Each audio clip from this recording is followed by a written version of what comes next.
Butler, Frank. Byron, Thomas. Cabrera, Benny. My name is Joe Landacre. I would like to dedicate my service today to the memory of my son, United States Marine Corps First Lieutenant Jared Michael Vincent Landacre. Thank you. The veterans' names would be read, all 150,000+ of them at the cemetery. Jared is but one of those, and I wanted the opportunity to read his name to be part of that ceremony. Jared was on his last scheduled flight in Iraq. He had just completed a casualty evacuation from the battlefield where he brought 3 injured personnel to Balad Hospital, and he, along with his female pilot, Captain Jennifer Harris, were on their way back with their crew when they were called back to the hospital to pick up a box of blood to take Fallujah. They picked up the blood, and while en route, they were ambushed with small arms. The helicopter diverted to one side, which put it in position for an Iraqi to launch a missile, which ultimately brought the helicopter down. At 5:30 every morning I get up, I turn the TV on to watch the news prior to going to work.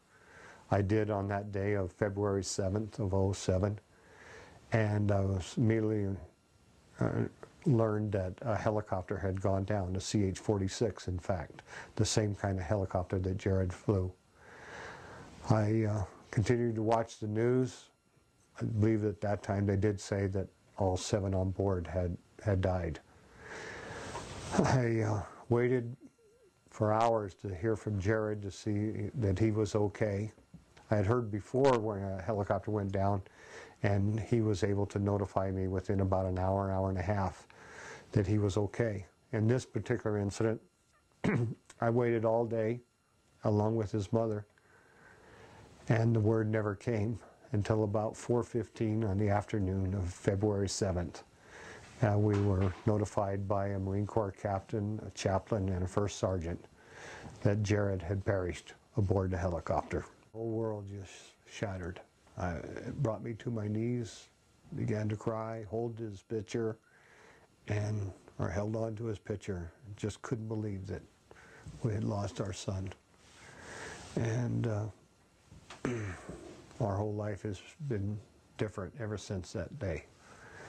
Well, I tell you, knowing that he's only about 6 feet from us, extremely difficult, knowing that he's so close, and yet we can't be with him, you know?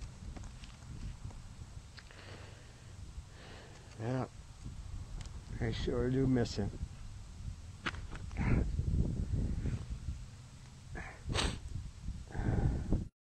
And of course, seeing him for the last time.